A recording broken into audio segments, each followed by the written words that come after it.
बचे हैं, भगवान करे बचे रहे। क्या बात? कि रिश्ता उनसे रोज निभाना पड़ता है, ऐसे कर रहे रिश्ता उनसे रोज निभाना पड़ता है, शाम ढले घर लौट के जाना पड़ता है। धीरे धीरे सबको अच्छा लगता है, पहले कुछ माहौल बनाना पड़ता है। और अंशुल बहुत बढ़िया शेर पढ़ के गए कि शेर मोहब्बत के कहने आसान नहीं, शेर मोहब्बत के कहने आसान नहीं, खुद को खुद का खून पिलाना पड़ता है। क्या बात, इतनी आसानी से नहीं लिख देते हम लोग। और कौन यहाँ डरता है आखिर बीवी से, अलग सब डरते हैं। कौन यहाँ डरता है आखिर बीवी से, कभी कभी बस पांव दबाना पड़ता है। क्या बात, घर में रह के इतना काम भी नहीं कर पाए तो धिक्कार है आपको। और विजय उन्हें कुछ कहना है तो सुन लो ना, सनम जरूर है यार मनाना पड़ता है। वास्तव में मैं कुछ और सोच के आया था, पर जब अंशुल के शेर सुने तो मुझे लगा कि गजल से शुरुआत कर दूं। बल्लभ जी पढ़ रहे थे तो अच्छा लग रहा था, छोटे कद के बड़े खिलाड़ी जैसे सचिन को खेलते हुए देखते थे। एक दिन मैं इनके घर गया, ब्राह्मण आदमी है, मेरी तो बड़ी श्रद्धा थी इनके ऊपर, अभी भी है हालांकि। एक दिन मैं इनके घर गया तो जनरली हम किसी के घर जाएं तो बेशर्म जरूर है, लेकिन ऐसा नहीं है कि घर में सीधे घुस जाएं। घंटी है तो घंटी बजाएं, नहीं तो ठकठकाएं। मैं भी क्या गांव का आदमी हूं तो ठकठकाना ज्यादा अच्छा लगता है। पर इनके घर जब हम गए तो इनके यहाँ घंटी लगी। अच्छा एक समय था, आप सभी लोग तो बहुत समझदार लोग हैं, जब हम किसी के घर की घंटी बजवाएं तो कभी गायत्री मंत्र बजे, ओम भूर्भुवस्सुवः तत्सवितुर्वरेण्यं, या भय प्रकट कृपाला दीन दयाला, तो ऐसी उम्मीद मेरी भी थी। मैं यार ब्राह्मण आदमी है और कर्मकांडी ऊपर से है, मतलब जे आदमी ने सबरे कांड कर लाए हो वो कर्मकांडी और है भैया। घंटी बजाई तो गाना बजो, कुंडी मत खटका और आजा सीधे अंदर आओ राजा। यार हमारे कान खड़े हो गए, मैंने कहा गजब है तो गजब के आइटम है। पर हमका जो भी है गाना अच्छा है, फिर से बजाओ, क्योंकि अपन को इस चीज से कोई मतलब ही नहीं है। जो चीज अच्छी हो उसको बार बार बजाना चाहिए, अपना तो यही फंडा है जिंदगी का। बढ़िया बढ़िया। तो गाना फिर बज गया, कुंडी मत खटका और आजा। अच्छा हमने कहा यार दिन के 2 बज रहे हैं, ऐसी कोई बात भी नहीं है कि अपन झुलपटे में आए हों।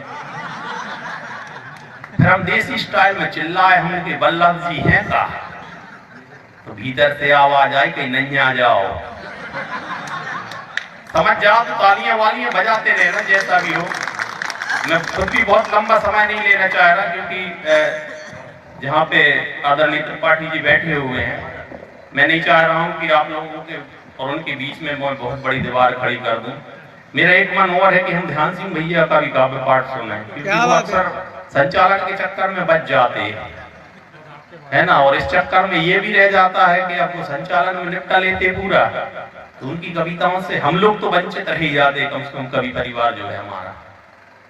आप लोगों का तो खैर अब ऐसा है कि पहला दूसरा अवसर है, एक बार और बुलाया गया था इस गाँव में, आदरणीय गुरु जी के साथ में आया था बहुत पहले, तो वो सब बातें तो खैर चलती रहेंगी। मैं 4-4 पंक्तियां अपनी परिचय की पढ़ रहा हूं और देख रहा हूं कि ये 4-4 पंक्तियां कहां तक जाएंगी। सुनिएगा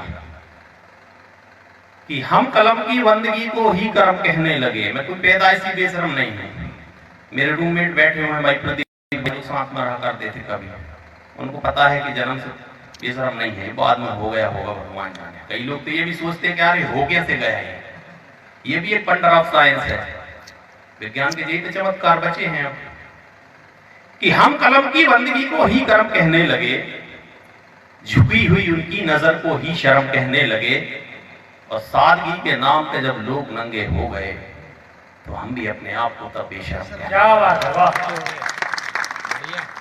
बहुत पहले मैं एक बात बताऊं कि शादी मेरी बहुत लेट हुई, बेटा जल्दी हो गया मगर ये भी वंडर ऑफ साइंस है। और बहुत समय तक तो मैं भी डाउट में रहा कि ये हो कैसे है। अभी एक दौर ऐसा चल रहा है, पहले हम सोचते थे यार टीवी ने बच्चों को बिगाड़ा, फिर मोबाइल आ गया। और आप याद करें कि हम लोग जब दूरदर्शन पे वो देखते थे सुरभि और रंगोली और चंद्रकांता, ये लोकेश भाई बैठे, हम लोग संडे में इंतजार करते थे चंद्रकांता का। और उस दौर में जब टीवी देखी जाती थी संस्कार होता था, टीवी में कुछ हमें मिलता था। ऐसे कार्यक्रम आ रहे हैं कि आप बच्चों के साथ बैठ कर नहीं देख सकते, अलग अलग देखना पड़ता है। एक दिन मैं अपने बेटे के साथ बैठ के टीवी देख रहा था और फिल्म में कोई ऐसा गाना आया, उसमें ऐसे दृश्य आया तो मुझे लगा यार ये उठ के बाहर चला जाए तो अच्छा है। अच्छा, उस दिन ही भरोसा हुआ मुझे कि अपनी औलाद है, वाह, नहीं गया बाहर। आप यकीन माने कि मुझ जैसा बेशरम आदमी उठ के बाहर चला गया। और बड़ी बात तो तब हुई जब 5 मिनट बाद वो बाहर आया, बोले पापा आ जाओ, वो सीन को निकल गो।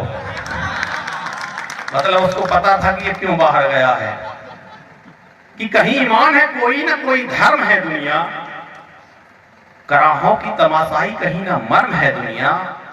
विजय साहस से कहता है कि उसमें शर्म बाकी है, हकीकत वरना पर्दे में बहुत बेशर्म है दुनिया, हकीकत वरना पर्दे में बहुत बेशर्म है दुनिया।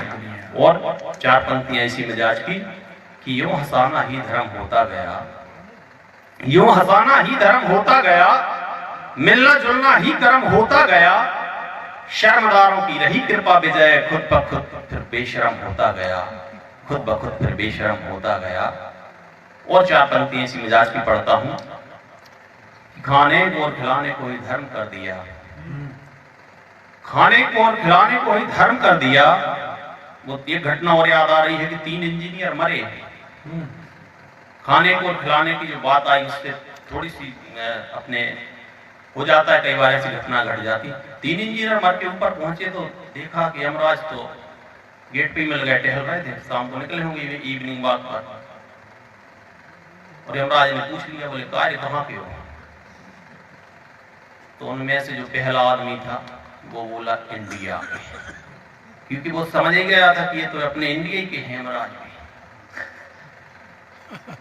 दूसरे ने कहा, बोले पाकिस्तान। तीसरा कहने लगा अमेरिका। बोले क्या करते थे? बोले साहब इंजीनियर थे। अच्छा इंजीनियर थे, तब तो तुमने क्या करो, वो इंजीनियर का कर रहा है, कुछ नहीं करते। भीड़ में पत्थर मारो तो इंजीनियर को लगता है। और मैं दावे के साथ कह रहा हूँ 10-20 इंजीनियर तो यहीं बैठे होंगे अभी, निश्चित है। बोले बड़े सही समय पर मर के आ गया, हमारा ये नरक का जो दरवाजा है ये बहुत जर्जर हो गया है, हम सोच रहे हैं इसकी थोड़ी रिपेयरिंग करवाएं। तो इसमें देख के बताओ कितना खर्चे लगेगा। पाकिस्तान में तो अब पता ही है आपको कितनी भुखमरी है, वहां ने खट से 1 राउंड मारो, पाकिस्तान वाले ने बोले साहब 10,000 में हो जाए, बहुत बढ़िया। अमेरिका वाले से पूछता है, इससे पहले यमराज को लगा कि यार 10,000 में कैसे हो जाएगा, ये तो बता दे तू बेटा। बोले कुछ नहीं साहब, बोले 5,000 को मटेरियल और 5,000 को ठेका। अब वो अमेरिका वाले से पूछा, बोले कितने में हो जाएगा? तो उसने कहा 20,000 लगेंगे। बोले क्यों? बोले अब हमारे यहाँ थोड़ा स्टैंडर्ड अच्छा है, पाकिस्तान तो पाकिस्तान नहीं है। तो बोले 20,000 कैसे? बोले 10 हमारे, 10 को मटेरियल, बाकी सब ठीक हो जाएगा। जब इंडिया वाले का नंबर आया तो दोनों 20-25 राउंड मारे पहले, क्योंकि वो तो अब जानते ही हो गए तई को तो सीता पार। बोले साहब 30,000 लग जाए। 30 में कैसे हो पाएगा? बोले कुछ नहीं है, 10,000 हमरे और 10,000 तुमरे, बाकी 10 में जो गरीब बैठो जा करवा लें। और ये विडंबना है इस देश की, जोरदार ताली आ जाए।